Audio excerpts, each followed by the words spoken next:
Hello everyone, I'm Zhang Jinyun. Today I'm going to present our paper titled Unsupervised Graph Clustering with Deep Structural Entropy. My talk will cover 5 main parts: introduction, preliminary, methodology, experiments, and the conclusion. Let's start with the introduction. Current research often relies heavily on the original graph structure, uses embedding learning for clustering, lacks quantification of structural information, suffers from poor interpretability, and requires prior knowledge of the number of clusters. To address these issues, we propose a novel solution. We design a soft assignment structural entropy loss for structural quantification, introduce a structural learning layer to optimize the graph, and build a clustering assignment layer to train a soft assignment metric.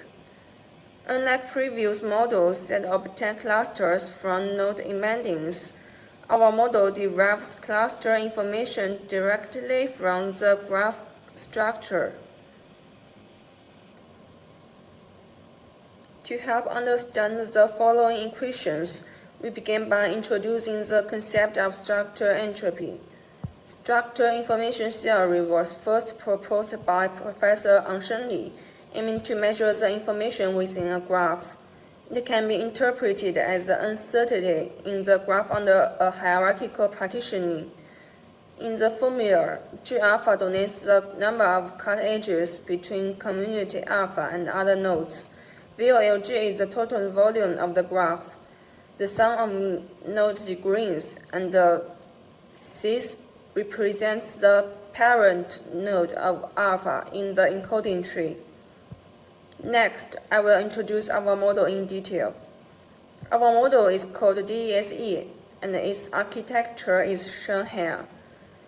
It includes 3 main functional modules: structural quantification module, which introduces differentiable structural entropy as an optimization objective, structural learning layer SLL to enhance the original graph, clustering assignment layer ASS to learn node embeddings and soft assignment matrices. We will explain each module and the optimization strategy in more detail.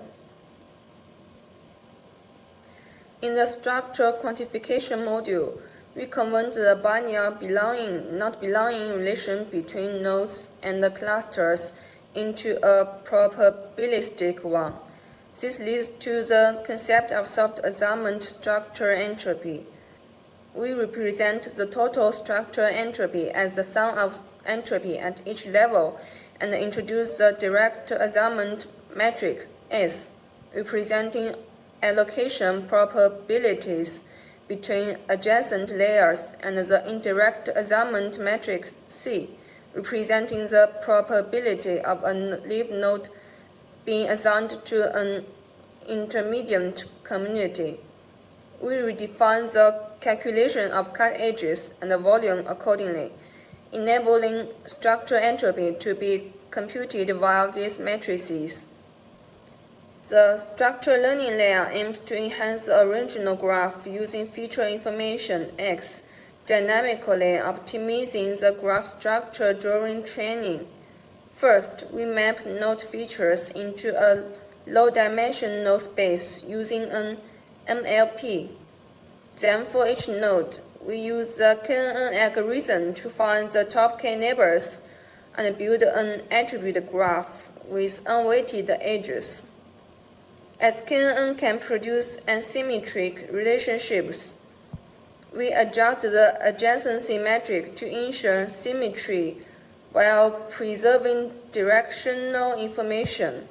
Finally, we merge the original adjacency metric and the attribute graph to obtain an enhanced graph. The clustering assignment layer learns soft assignments and embeddings using the initial embeddings and adjacency metric. The embedding learner is a GNN that applies a linear transformation followed by neighborhood aggregation and activation. The self-assignment learner enhances the GNN with attention mechanisms. The aggregator updates cluster embeddings and the adjacency metric by combining the structure graph and the attribute graph similarly to the structure learning process. The overall optimization of DESE involves taking the input feature metric X and the adjacency metric A and enhancing the graph with SLL.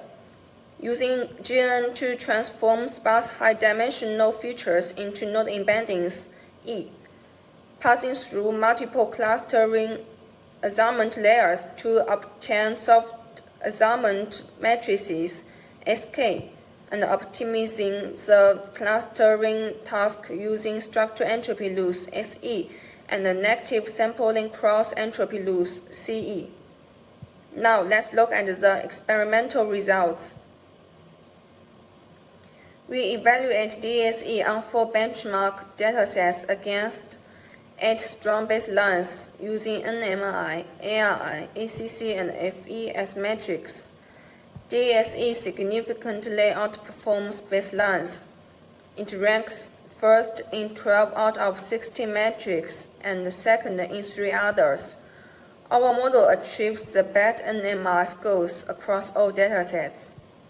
This demonstrates that our deep structural entropy framework effectively enhances the graph learning and enables adaptive clustering. To further analyze clustering effectiveness, we visualize the correspondence between predicted and true clusters for DESE and the 3 baselines. The y-axis shows the number of nodes in true clusters, and the x-axis shows the predicted cluster sizes. Each circle indicates the number of nodes from true cluster I, predicted as cluster J. Larger cycles mean more nodes. Darker color means a higher proportion. RDGAE performs well on large clusters but poorly on smaller ones. EGAE and MinCut scatter large cluster nodes across multiple clusters. In contrast, DESE maintains accurate and concentrated clustering for both large and small clusters. To evaluate the contribution of SLL and SE loss, we conduct emulation studies by removing each component. Removing SLL leads to performance drops on sparse graphs like Coral and Satizar, especially in ACC and FE scope. Proving SLL improves graph quality. Without SE loss, performance also drops sharply on denser graphs like computer and photo, indicating that structural entropy effectively enhances clustering by incorporating quantified structural information. We then analyze DESE's sensitivity to key hyperparameters, such as the K in KNN, the attribute graph weight beta F, and the loss weights lambda SE and lambda CE. Starting with K in KNN, we test K from 1 to 3 on sparse datasets like Coral and Satizar. Increasing K worsens performance significantly, while the impact is smaller on denser datasets.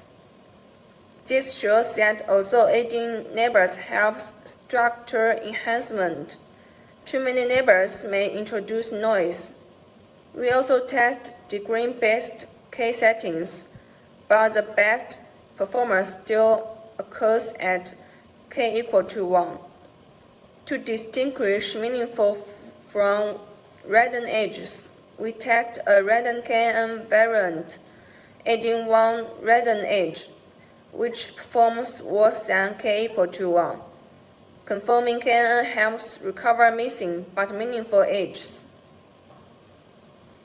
Next, we test beta F, the weight of the attribute graph, in the range 0.1, 0.2 to 1.0. Large beta F values hurt performance, especially in FE and ACC. 1 beta F is larger than 0.6. We hypothesize that overemphasizing the attribute graph can interfere with the structure of the original graph. This table shows results when lambda SE belongs to 0.01, 0.05, 0.2, 0.5, and the lambda SE belongs to 0.1, 0.5, 1.5.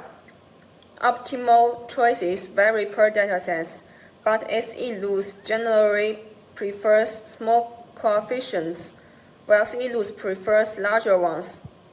Despite its small coefficient, SE loose significantly boosts performance, as seen in earlier ablations. To test DSE's robustness under different cluster number settings, we vary the number of clusters in ASS to C, C81, and C82. The top row shows DSE's predictions. The second row shows ground truth. Regardless of the specified cluster count, DSE consistently forms appropriate clusters with high NMI. The ground truth shows that distant nodes can belong to the same cluster, and DSE successfully captures such relationships. We conduct the same test on 3 baseline models. When the cluster number deviates from the ground truth, their NMI and ANI scores drop sharply, and ACC and FE become undefined. This shows their reliance on a fixed cluster number. In contrast, DSE adapts to varying cluster numbers, maintains strong performance, and converges to the correct number of clusters. To handle cases where the true number of clusters is unknown, we design an iterative case study. On the coral dataset, we start with C equal to N equal to 2,708 and get 372 clusters with NMI equal to 39.4. We reset C equal to 372, run again and get 36 clusters with NMI equal to 45. We repeat this until the input and output cluster numbers match, showing DSE can adaptively find the cluster number. To wrap up, here is a summary of the entire DSE framework. Our main contributions are proposing a novel unsupervised graph clustering framework based on deep structural entropy with strong performance, designing a GNN-based structured learning layer, SLL, and a clustering assignment layer, ASS, introducing an optimization approach that minimizes soft assignment structural entropy while maximizing consistency between connected nodes, and demonstrating superior effectiveness, interpretability, and robustness through extensive experiments. However, DSE still has limitations. Future work includes refining clusters boundaries to improve performance and scaling the computation of structural entropy in large graphs. For more details, please refer to our paper, Unsupervised Graph Clustering with Deep Structural Entropy. Thank you all for your attention.